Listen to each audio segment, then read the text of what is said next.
Assalamualaikum warahmatullahi wabarakatuh. Perkenalkan, nama saya Salsabila Amatullah dengan NIM 2009856 akan memaparkan materi mengenai manajemen sistem informasi pendidikan. Video ini dibuat untuk memenuhi salah satu tugas mata kuliah pengelolaan pendidikan. Manajemen Sistem Informasi Pendidikan atau MSIP adalah sistem yang didesain untuk kebutuhan manajemen dalam upaya mendukung fungsi-fungsi dan aktivitas manajemen pada suatu organisasi pendidikan. Maksud dilakukannya MSIP ini adalah sebagai pendukung kegiatan fungsi manajemen seperti planning, organizing, staffing, directing, evaluating, coordinating, dan budgeting dalam rangka menunjang tercapaian sasaran dan tujuan dari fungsi-fungsi operasional dalam organisasi pendidikan. Dengan adanya MSIP ini memiliki banyak manfaat, yaitu tersedianya sistem pengelolaan data dan informasi pendidikan, terintegrasinya data dan informasi pendidikan untuk mendukung proses pengambilan keputusan, tersedianya data dan informasi pendidikan yang lengkap bagi seluruh stakeholders-nya yang memiliki kepentingan dalam bidang pendidikan tersebut. MSIP ini digunakan oleh penggunanya sebagai alat bantu pengambilan keputusan dan oleh pihak lain yang tergabung dalam Interorganizational Information System, sehingga organisasi pendidikan dapat berinteraksi dengan pihak yang berkepentingan. Adapun nilai-nilai penting dari MSIP adalah sebagai sistem informasi yang berbasis komputer atau Computer Based Information System yang memungkinkan pendelegasian kegiatan rutin. Kedua, teknologi informasi memungkinkan pengolahan data secara lebih akurat dan andal. Ketiga, pembuatan keputusan akan ditunjang dengan pilihan alternatif yang lebih objektif dengan data pendukung yang lebih lengkap. Dan yang terakhir yaitu monitoring dan evaluasi yang memerlukan penyerapan informasi secara cepat dan efisien.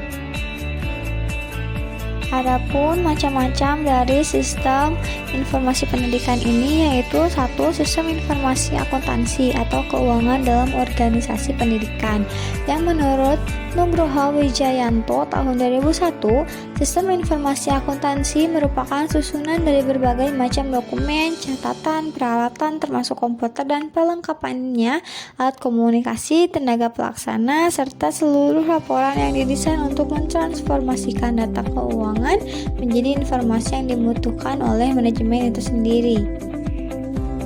Selanjutnya ada sistem informasi kepegawaian dalam organisasi pendidikan. Hal ini diatur dalam Keputusan Menteri Dalam Negeri Nomor 17 Tahun 2000 yang menyebutkan sistem informasi manajemen kepegawaian merupakan suatu totalitas terpadu yang terdiri dari perangkat pengolahan meliputi pengumpulan, prosedur, tenaga pengolahan dan perangkat lunak, perangkat penyimpanan meliputi pusat data dan bank data, serta perangkat komunikasi yang saling berkaitan, saling ketergantungan dan saling menentukan dalam rangka penyediaan informasi di bidang kepegawaian. Mengetahui student-centered learning melalui e-learning dalam organisasi pendidikan.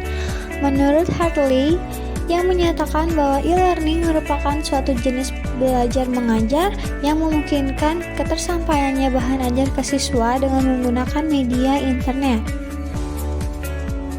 Selanjutnya ada mengetahui sistem informasi perpustakaan dalam organisasi pendidikan. Sistem informasi perpustakaan atau SIPERPUS merupakan perangkat lunak yang didesain khusus untuk bisa mempermudah pendataan koleksi perpustakaan seperti katalog dan anggota-anggota atau peminjam, transaksi dan sirkulasi koleksi perpustakaan. Keseluruhannya bekerja secara sistematis sehingga dapat memperbaiki administrasi dan operasional perpustakaan serta dapat menghasilkan bentuk-bentuk laporan yang lebih efektif dan berguna bagi manajemen perpustakaan. Adapun sistem informasi akademik atau kurikulum dalam suatu organisasi, penerapan pendidikan berbasis kompetensi ini diharapkan akan menghasilkan lulusan yang lebih memiliki kompetensi yang tinggi yang berada pada tingkat nasional, regional, dan juga global. Implikasi penerapan pendidikan berbasis kompetensi adalah pengembangan silabus dan sistem pengujian berdasarkan kemampuan dasar. Sekian pemaparan materi dari saya. Jika ada kesalahan, mohon kiranya dimaafkan. Jika ada pertanyaan, boleh langsung untuk menuliskan pertanyaan di kolom komentar. Terima kasih. Wassalamualaikum warahmatullahi wabarakatuh.